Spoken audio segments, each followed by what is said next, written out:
رب اشرح لي صدري ويسر لي أمري واحلل عقدة من لساني يفقه قولي. اللهم ربنا افتح بيننا وبين قومنا بالحق وأنت خير الفاتحين، ولا حول ولا قوة إلا بالله العلي العظيم. الفاتحة. أعوذ بالله من الشيطان الرجيم. بسم الله الرحمن الرحيم. الحمد لله رب العالمين الرحمن الرحيم مالك يوم الدين إياك نعبد وإياك نستعين اهدنا الصراط المستقيم صراط الذين أنعمت عليهم غير المغضوب عليهم ولا الضالين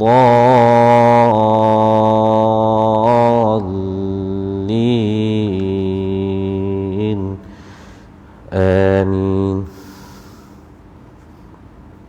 Assalamualaikum warahmatullahi wabarakatuh.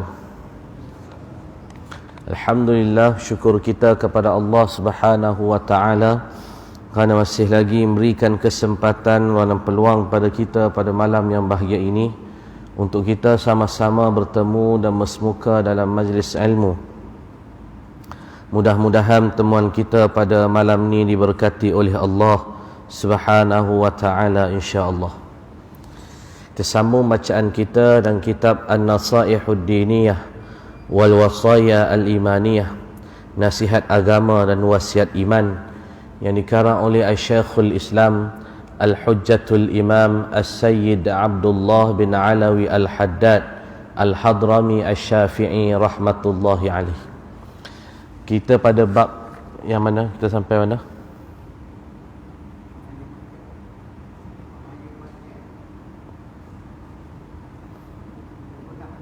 Bahaya apa? Maksiat.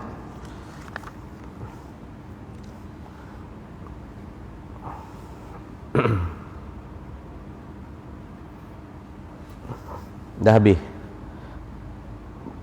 Baru nak masuk. Bismillahirrahmanirrahim. Kita sambung, tajuk kita ialah bahaya maksiat.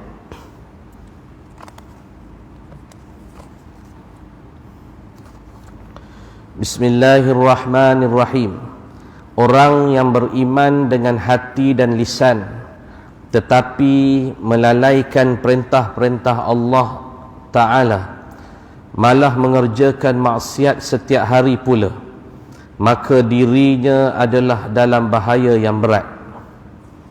Sekiranya orang ini tiada mendapat taufik dan petunjuk Allah Subhanahu wa Ta'ala untuk segera bertaubat dari dosanya sebelum mati, dikhawatiri akan digolongkan bersama-sama kaum munafik dan kafir yang akan dilontarkan ke dalam api neraka yang membakar hingga ke pangkal hati.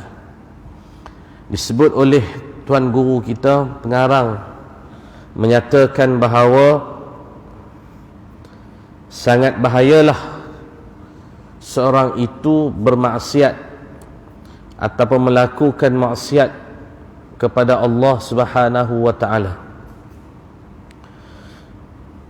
Orang yang beriman dengan hati dan lisan, mereka ini melalaikan perintah-perintah Allah, malah mengerjakan maksiat pada setiap hari. Mereka sebenarnya mendedahkan diri dalam keadaan bahaya yang berat di sisi Allah Subhanahu wa taala. Maksiat itu bukanlah semata-mata ialah perlakuan seperti zina, seperti mencuri, merampak, ataupun yang mana kita kata perkara-perkara berat, dosa-dosa berat, dosa-dosa besar. Malah yang dimaksudkan dengan maksiat itu ialah perkara-perkara yang dilarang oleh Allah, yang dibenci oleh Allah Subhanahu wa taala. Perkara yang menderhakai segala perintah-perintah Allah Subhanahu wa taala, maka dia tersebut sebagai maksiat. Ada maksiat yang berlaku dalam hati, ada maksiat yang berlaku dengan lisan, dengan lidah, ada maksiat dikerjakan dengan anggota, dengan perbuatan anggota. Maka semua ini perkara yang melanggar perintah-perintah Allah Subhanahu wa taala. Orang nampak berzina itu ialah suatu maksiat, mencuri, merompak itu ialah suatu maksiat, tapi orang tak berapa nak nampak bahawa meninggalkan sembahyang itu adalah suatu maksiat. Orang tak perasan hari ini meninggalkan sembahyang itu adalah suatu maksiat. Malah bukan sekadar meninggalkan sembahyang, melalaikan diri kita daripada melakukan segala perintah-perintah Allah itu juga dianggap adalah suatu maksiat. Kita tengok TV, kita buat kerja lain, kita meninggal ataupun melewat-lewatkan urusan kita dengan Allah seperti mana sembahyang, maka itu dikira termasuk di kalangan orang yang derhaka kepada Allah Subhanahu wa taala sebenar-benarnya. Maka orang yang beriman dan orang yang bertakwa kepada Allah, dia sangat bimbang, takut-takut dirinya terjerumus di dalam perkara yang sedemikian. Kita memanglah tak curi dah, tak buat benda-benda haram besar-besar tu, memang tak buat dah. Tetapi mari kita cek balik maksiat di hati kita, maksiat dari segi lisan kita, dan apatah lagi dengan perbuatan, dengan amalan anggota badan kita. Maka siapa-siapa yang melakukan amal maksiat ini, perkara-perkara maksiat ini, adalah mendedahkan dirinya dalam keadaan bahaya yang sangat berat. Sekiranya orang ini tiada mendapat taufik dan petunjuk Allah Subhanahu wa taala untuk segera bertaubat dari dosa dan daripada dosa sebelum dia mati, dia khawatiri akan digolongkan bersama-sama kaum munafik dan kafir yang akan dilontarkan oleh Allah ke dalam neraka. Orang yang melakukan maksiat perlulah dia bertaubat kepada Allah ataupun memohon ampun kepada Allah Subhanahu wa taala daripada segala perbuatan dosanya sebelum dia mati, ataupun sebelum apa-apa berlaku selepas daripada tu. Kerana dia khawatiri, takut tak sempat untuk kita kembali semula diri kita kepada Allah Subhanahu wa taala. Selalu kita sebut bagaimana ada orang yang letakkan satu-satu masa untuk dia bertaubat kepada Allah. Bila nak bertaubat? Tunggulah umur 45 tahun. Tunggulah umur 55 tahun. Tunggulah bila nak bertaubat betul-betul ni, nak ibadah sungguh-sungguh ni bila? Bila selepas umur 60, umur 56, 57 baru nak bertaubat. Ini orang yang sangat rugi di sisi Allah Subhanahu wa taala. Dia meletakkan satu-satu masa untuk dia bertaubat, sedangkan dia tak tahu bila dia akan dijemput oleh Allah Subhanahu wa taala. Umur hari ni 30, bila nak taubat 50, ada 20 tahun lagi boleh buat maksiat. Dia dah cadang begitu. Betul ke begini? Tak betul. Dia adalah orang yang rugi di sisi Allah Subhanahu wa taala. Sekarang ni muda, kata tak apa, kita enjoy dulu. Bila nak taubat? Tunggu pergi Mekah dulu, balik pakai kostum orang Mekah balik, maka baru kira taubat. Ini tak betul. Mana kita tahu kita boleh hidup pada waktu tersebut? Kita tahu kalau tak sempat, maka rugi. Kalau dia tunggu walaupun dia sempat, dia rugi masanya untuk dia bertaubat kepada Allah Subhanahu wa taala. Walaupun dia tak mati, tapi mungkin tak boleh nak buat dengan sempurna. Dah tak larat. dah tak larat. Masa sehat, masa okey, lupa Allah Ta'ala. Tapi bila dah sampai masa, dia tak boleh nak buat secara sempurna ibadah ataupun amalan kepada Allah Subhanahu wa Ta'ala. Tu muncul lagi ada umur. Dah kata ada umur dah, wal'iyazbillah, dia rugi di sisi Allah Subhanahu wa Ta'ala. Sebab itulah disebut oleh tuan guru kita ini, dia kata bahaya bila mana seorang itu melakukan maksiat, kemudiannya dia tidak bertaubat, tak kembali semula kepada Allah Subhanahu wa Ta'ala. Dia adalah orang yang rugi di sisi Allah. Malah mereka yang lambat, tidak sempat untuk bertaubat kepada Allah, maka nantinya akan dilontarkan ke dalam api neraka yang membakar hingga ke pangkal hati, sebagaimana yang disifatkan di dalam firman narullahil muqadah allati tattali'u 'alal afidah innaha 'alaihim muqsadah fi 'amadin mumaddadah. Api dalam neraka yang dinyalakan Tuhan, yang panasnya naik ke hati, sungguhnya api itu ditutup atas mereka dalam tiang yang memanjang. Artinya diseksa oleh Allah Subhanahu wa Ta'ala di dalam dahsyatnya api neraka. Wahai mukmin yang patuh, tetapkanlah dirimu dalam taat kepada Allah Subhanahu wa Ta'ala. Perbanyakkanlah ketaatan kepadanya dengan penuh ikhlas dan sabar. Kebiasaan ini hendaklah diteruskan hingga anda menemui Tuhan Azza wa Jalla. Kelak dia meredaimu dan anda pun reda kepadanya. Moga-moga dia menempatkan anda di rumah kemuliaannya, iaitu syurga yang dijanjikan. Maka sebab itu dipesan dan dinasihatkan kepada kita supaya bersegeralah kita untuk bertaubat kepada Allah Subhanahu wa Ta'ala. Jangan duk sangka kita jadi orang yang dah selesai dah dengan Allah Ta'ala, tinggal lagi tunggu mati kira nak masuk syurga. Jangan duk fikir macam tu.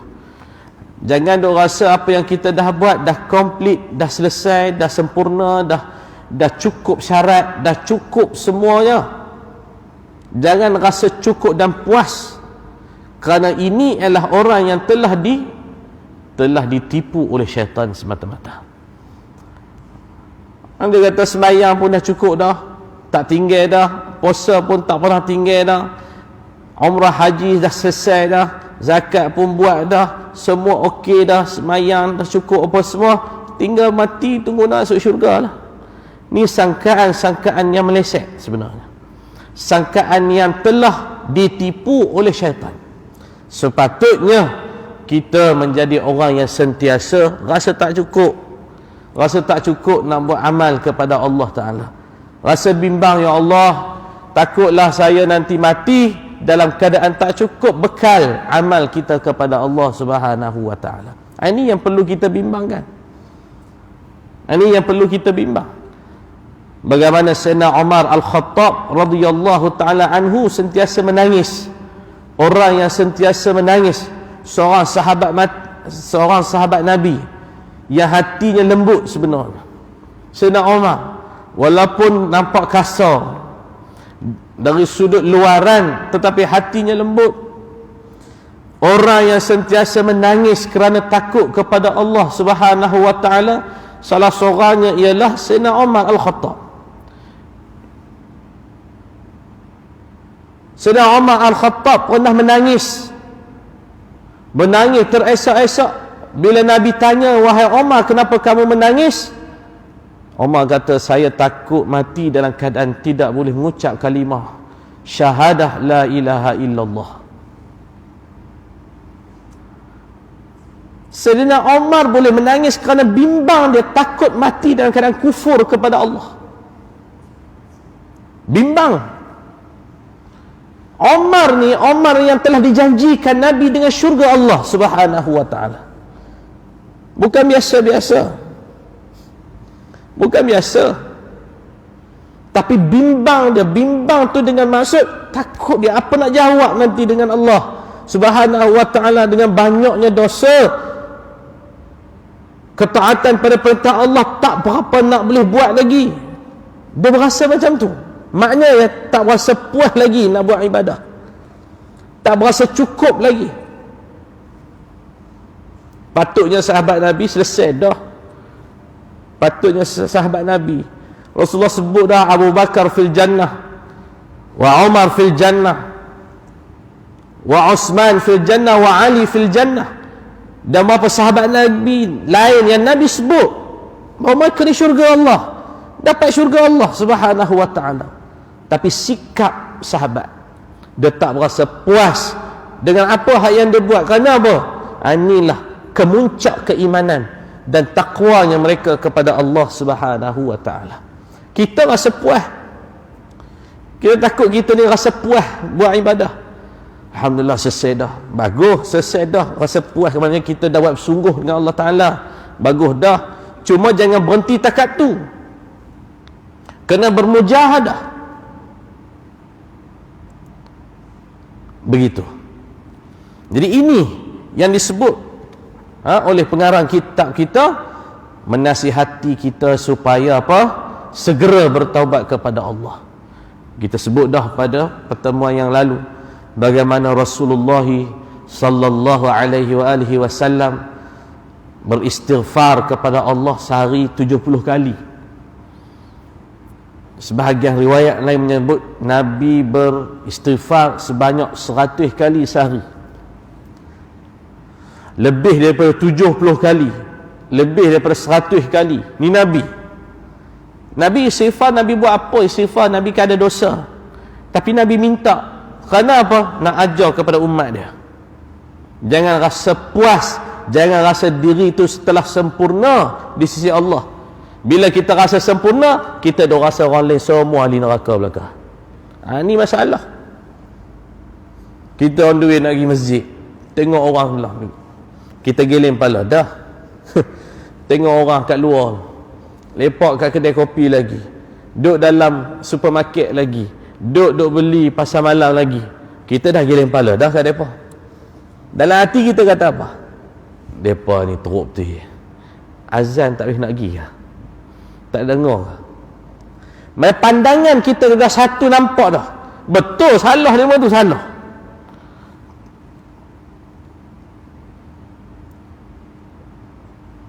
Mari kita nampak mereka ni, habislah mereka ni, habislah neraka lah mereka ni.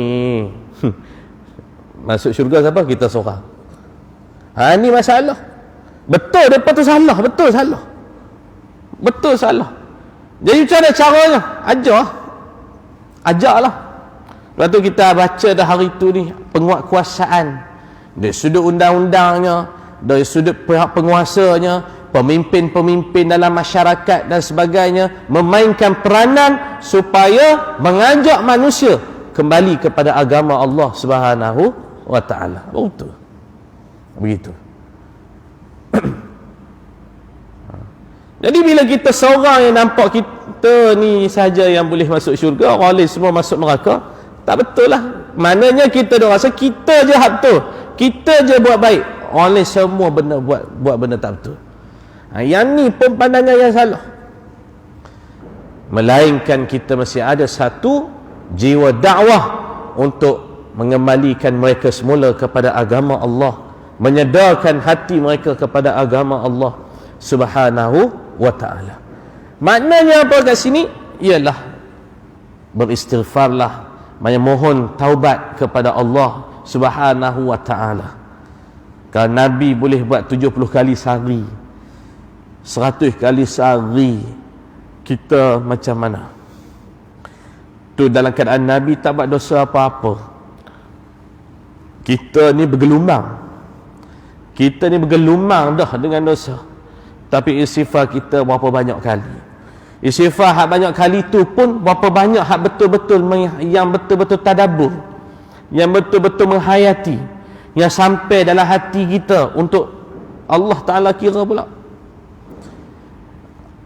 Istighfar ni boleh sebut belaka, astaghfirullahalazim, astaghfirullahalazim, Tapi daripada hati ke? Ke hanya sampai kat lisan saja? Hanya di lisan sahaja, tidak sampai daripada kepada hati. Istighfar itu daripada hati, tidak. Maka oleh yang demikian, perbanyakkan. Dalam berapa banyak kali kita istighfar tu, sekurang-kurangnya ada satu sekali istighfar itu ialah daripada hati kita untuk sampai kepada Allah Subhanahu wa ta'ala. Sebab tu kena banyak-banyak. Tak boleh sekali Astaghfirullahalazim, kira boleh terampun semua ke? Dengan berlungguk-lungguk dosa kita. Tu hanya lisan saja. Daripada hati ke? Belum.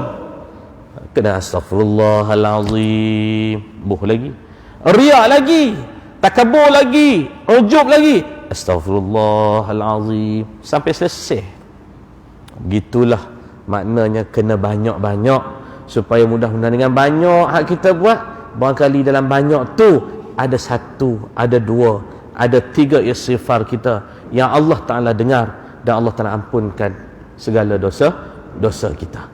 Begitu, dengan penuh ikhlas dan sabar. Tadi kita sebut ikhlas dia datang daripada hati, dan sabarlah maknanya dalam maknanya memohon keampunan pada Allah Subhanahu wa ta'ala. Sebab itulah Nabi sallallahu alaihi wasallam sebut dalam hadis, Nabi kata apa? Ud'ullaha wa antum muqinuna bil ijabah. Berdoalah kamu kepada Allah, mohonlah kepada Allah Subhanahu wa ta'ala, yang mana kamu yakin bahawa Allah Ta'ala akan memakbulkan segala permintaan kamu. Kita kena ada sifat itu, sabar dalam keadaan yakin. Ud'ullaha wa antum muqinuna bil ijabah. Berdoalah kamu kepada Allah, mohonlah kamu kepada Allah, yang mana kamu yakin bahawa Allah Ta'ala akan makbulkan doa kamu. Ini maknanya sabar dalam yakin kita kepada apa yang kita minta kepada Allah Subhanahu wa ta'ala. Begitu. Kebiasaan ini hendaklah diteruskan. Maknanya berterusanlah dengan keadaan kita sentiasa bertaubat itu.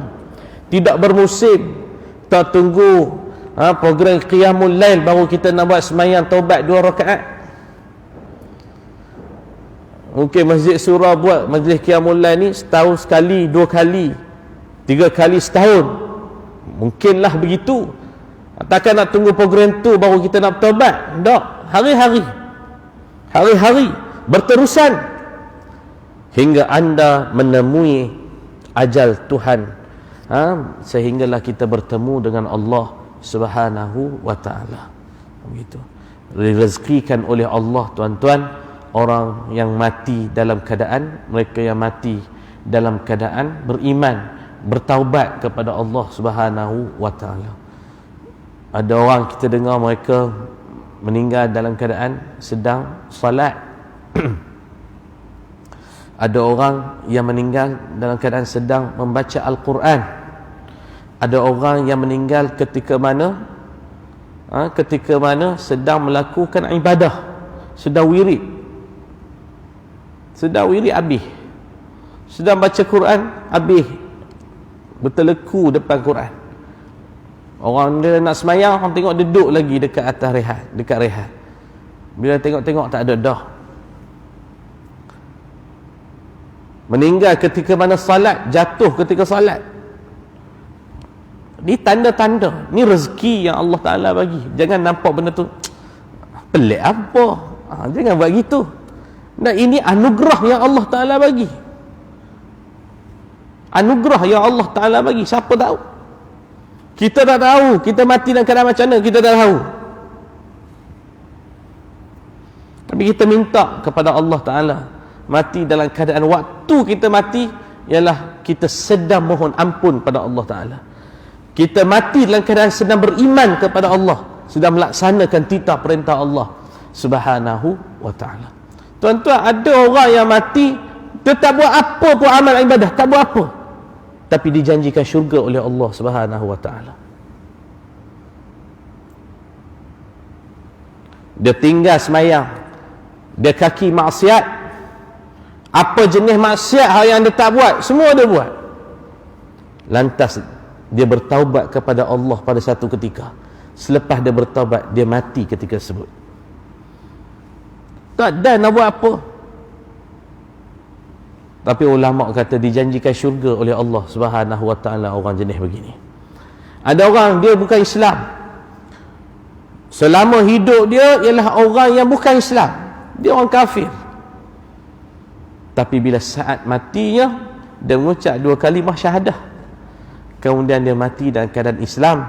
Ulama kata berdasarkan pada hadis Nabi, dia mati dalam keadaan beriman kepada Allah, lantas dia masuk syurga. Tak ada apa-apa pun nak dikira oleh Allah Ta'ala untuk dia. Untung Allahu Rabbi kita, maka kita kena berusaha. Kita bersyukur Allah Ta'ala bagi nikmat Islam, nikmat iman pada kita sepanjang hidup kita. Mudah-mudahan Allah Ta'ala kekalkan 2 nikmat ini ketika mana kita bertemu dengan Allah Subhanahu wa Ta'ala. Firman Allah, "Mathalul jannati allati wa'idal muttaqun tajri min tahtihal anhar ukuluha daimu wa zilluha tilka uqbal ladzina taqaw wa uqbal kafirin an-nar." Perumpamaan syurga yang dijanjikan kepada orang-orang yang takut kepada Allah, yakni orang-orang yang bertakwa, di dalamnya mengalir sungai-sungai, buah-buahannya tetap dan juga naungannya. Itulah kesudahan orang-orang yang bertakwa kepada Allah. Manakala kesudahan orang-orang kafir pula ialah neraka. Ini janji Allah Subhanahu wa taala. Orang yang beriman, orang yang bertakwa kepada Allah, sekian balasan Tuhan bagi. Satu tempat yang tak boleh nak direka-reka oleh orang, yang disebut oleh Nabi SAW bila ditanya oleh sahabat syurga tu macam mana, Nabi tak nak jawab dengan spesifik, tak boleh. Ma la aynun ra'at wala udhunun sami'at wala khatara ala qalbi bashar. Mata tak nak tengok, telinga tak nak dengar, hati tak nak terlintas. Yang kata syurga ni begini punya hebat, tak ada lagi. Yang kita kata syurga atas dunia tu hanya seronok saja, tak ada berapa peratus sangat, tak ada langsung. Tapi yang kata syurga Allah, hak ni cerita dia. Tapi begitulah yang digambarkan oleh Allah Subhanahu wa taala kepada orang-orang yang beriman dan bertakwa kepada Allah Subhanahu wa taala. Dan orang yang kafir pula kesudahannya ialah neraka. Maksud orang kafir ini ialah mereka yang tidak Islam. Masa orang kafir ini juga disebut oleh ulama ialah mereka yang Islam juga tetapi meninggalkan perintah-perintah Allah, yakni pelaku maksiat yang tidak sempat dia bertaubat kepada Allah Subhanahu wa taala. Maka tempatnya ialah neraka. Maknanya jangan salahkan orang bila mana kita kata perbuatan ini dosa. Kalau tak taubat boleh masuk neraka, kalau mati tak taubat. Tak salah sebut gitu. Bukan kita menghukum orang, tapi kita nak cerita hukum. Ayat ni tak semayang dosa. Ni jelas hukum dia. Jangan kita kata tak boleh hukum gitu, mana tahu dia lebih baik. Mana tahu tu nombor lain, tu sangkaan. Tapi tetap dah hukum mu tak semayang dosa. Aduh. Sebab ada orang marah bila kita kata semayang, mu tak semayang, tak boleh dosa. Jangan kata gitu. Tak boleh, mana tahu Tuhan bagi dosa ke dia. Lah Quran sebut, Nabi sebut, kita boleh kata masuk neraka. Ya, Allah Ta'ala sebut dah. Wa uqbal kafirin an-nar, dan balasan bagi orang kafir ni ialah an-nar, neraka. Maknanya penyiksaan. Maknanya ini yang disebut jelas oleh Allah Subhanahu wa taala di dalam Al-Quran. Maknanya kat sini kita mengambil peringatan, inzar daripada Allah Subhanahu wa taala. Maknanya kita kena tengok diri kita masing-masing. Jaga diri kita, jaga keluarga kita daripada azab api neraka Allah Subhanahu wa taala. Qu anfusakum wa ahlikum nar. Jagalah diri kamu sendiri dan jagalah keluarga kamu daripada azab api neraka Allah Subhanahu wa taala. Begitu. Kita tengok kita, bukan kita nak jadi baik seorang, kita nak isteri kita jadi baik, suami kita jadi baik, anak-anak kita jadi baik, segala tanggungan kita hak di bawah ni semua jadi baik dalam rumah tu, semua bagi elok belaka. Ada iman dan takwa mereka kepada Allah Subhanahu wa taala. Bukan kita seorang. Kita duk berulang-alik 5 kali sehari pergi masjid solat jemaah. Tapi kat rumah kita tinggal, dia mau semayang gedak, dia mau baca Quran gedak, dia mau ngaji agama gedak, dia mau beriman kepada Allah ke tidak. Kita duk kemas diri kita. Kita lupa nak kemaskan mereka ni hak di bawah tanggungan kita. Kita tinggal dia kat rumah, kita semayang elok, kita dengar kuliah elok, tak ada apa 5 kali sehari kita duk ziarah masjid. Kita pahala kita seorang, nu hak kat rumah tu. Apa cerita? Yang ni beza antara orang yang beriman dengan orang yang tidak beriman. Qu anfusakum, jaga diri kamu tu, wa ahlikum. Allah Taala kata jaga keluarga kamu juga daripada azab api neraka Allah Subhanahu wa taala. Kita kata bahaya maksiat pada diri kita, ya betul, tapi maksiat ni juga sangat bahaya juga kepada ahli keluarga kita, kepada suami kita, pada isteri kita, pada anak-anak kita. Jaga mereka ni, kerana mereka inilah nantinya juga akan bersama dengan kita dalam syurga Allah Subhanahu wa taala. Nabi Nuh alaihi salam menangis bila mana anaknya dan isterinya tak boleh nak masuk bersamanya di atas kapal. Kita tahu peristiwa Nabi Nuh alaihi salam. Ya bunayya yarkam ma'ana wa la takum ma'al kafirin. Wahai anakku, marilah naik. Mari naik. Nabi Nuh ajak kan? Mari naik dengan aku, dengan kami ni hak duduk dalam bahtera ni, mari. Kalau tidak, kamu tergolong di kalangan orang-orang yang kafir, orang yang kufur kepada perintah Allah. Apa jawab anak dengan isteri dia? Tak apalah, tak apa abah, tak apa, tak abah pergi. Kami naik gunung hak tinggi lagi ada. Dengan gunung-gunung ditenggelamkan oleh Allah Subhanahu wa taala. Nangis Nabi Nuh alaihi salam. Nabi Lut alaihi salam begitu juga. Isterinya kata Lut ni gila. Isteri Nabi Lut ni adalah ejen jahat bagi dalam kampung tu.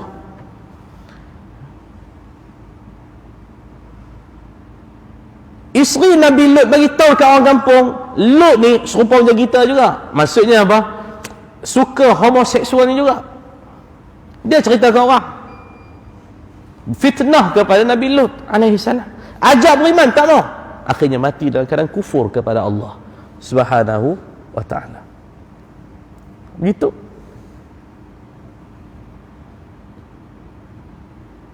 Sebab itu bila di akhirat kita nak minta syafaat. Kita minta syafaat. Tuan-tuan baca hadis syafaatul uzma. Cerita dalam bab hadis, bab syafaatul uzma. Cerita pasal siapakah golongan yang mendapat syafaat yang paling agung di akhirat kelak. Siapa hak yang bagi syafaat tu?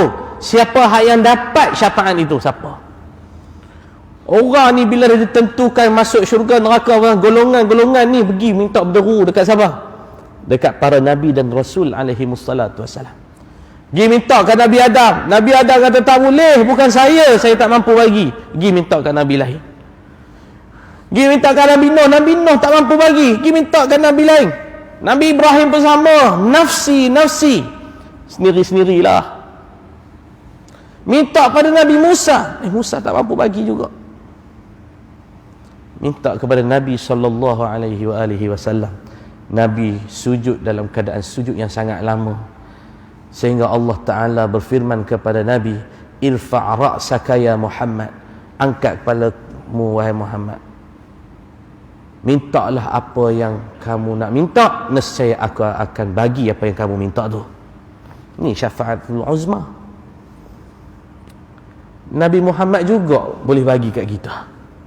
Maknanya Nabi-Nabi lain bukan tak mampu bagi, tapi penyesalannya mereka mengenangkan takut-takut apa yang mereka gagal di atas dunia dulu, takut Allah Ta'ala jadikan asbab untuk mereka tak boleh masuk dalam syurga Allah.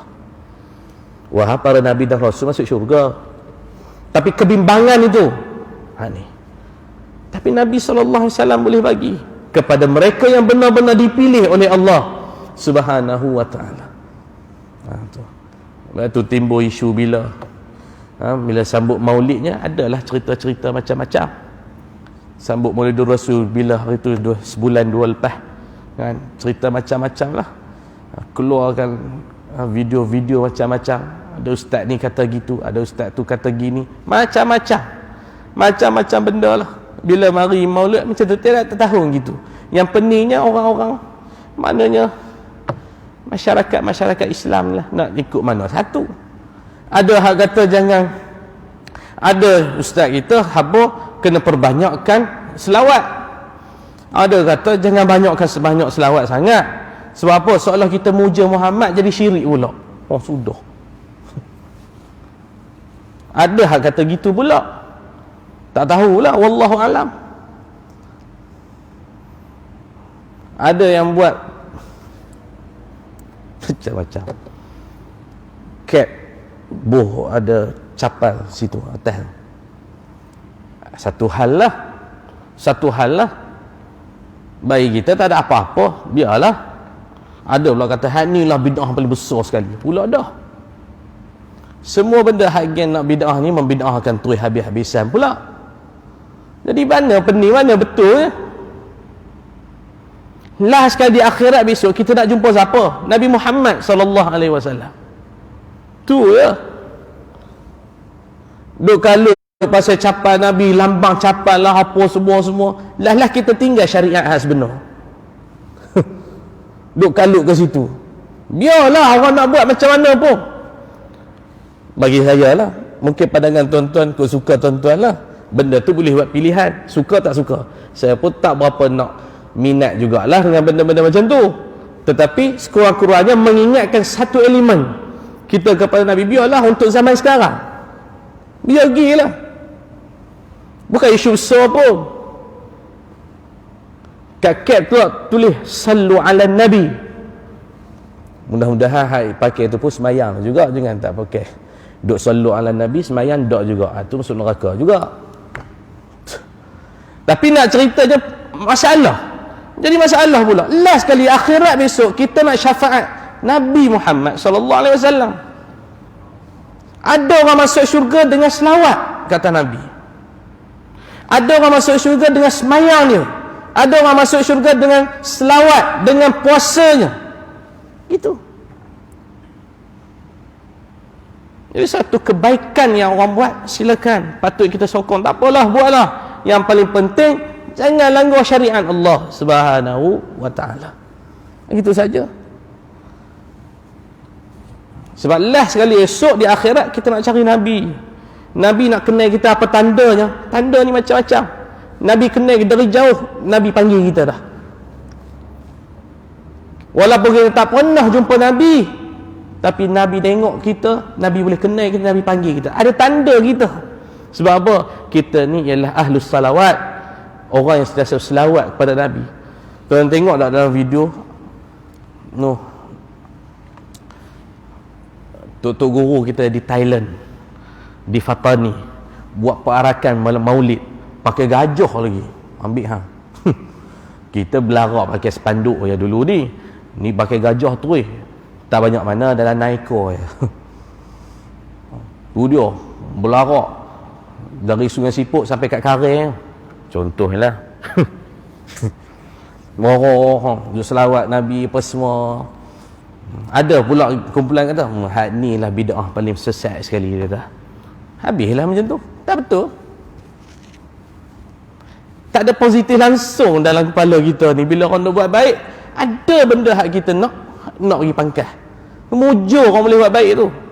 Zaman leni ni, kan zaman dulu, zaman leni ni kan mudah juga orang boleh kenal pada Islam, orang kenal Nabi, bukan mudah juga. Tapi ada orang boleh ingat mana satu lorong hak baik untuk dia. Sepatutnya kita boleh sokong. Ni apa sikit nak. Ni yang tak masalah. Maknanya apa? Kena perbetulkan benda-benda macam itulah. Pemahaman kita. Yang paling penting ialah di akhirat kita nak jumpa Nabi SAW. Nabi akan bagi syafaat. Mudah-mudahan syafaatul uzma itu kita semua boleh dapat dan dipilih oleh Allah Subhanahu wa taala, insya-Allah. Wallahu a'lam bissawab. Saya berhentilah sekadar tu. Insya-Allah kita sambung. Wajib segera bertaubat. Insya-Allah akan datang. Mudah-mudahan sikit sebanyak bacaan kita ada manfaatnya. Mudah-mudahan pertemuan kita diberkati oleh Allah Subhanahu wa taala, insya-Allah. Wallahu a'lam bissawab. Bismillahirrahmanirrahim. Allahumma ij'al jam'ana hadza jam'an marhuma wa tafarruqana min ba'dihi tafarruqan ma'suma. Allahumma ya muqallibal qulub thabbit qulubana ala dinika wa ala ta'atik wa ala da'watika wa ala nusrati syari'atika ya rabbal alamin. اللهم فقهنا في الدين وعلمنا التأويل واهدنا إلى صراطك المستقيم ببركة القرآن العظيم يا أكرم الأكرمين يا أرحم الراحمين. الحمد لله رب العالمين. السلام عليكم ورحمة الله وبركاته.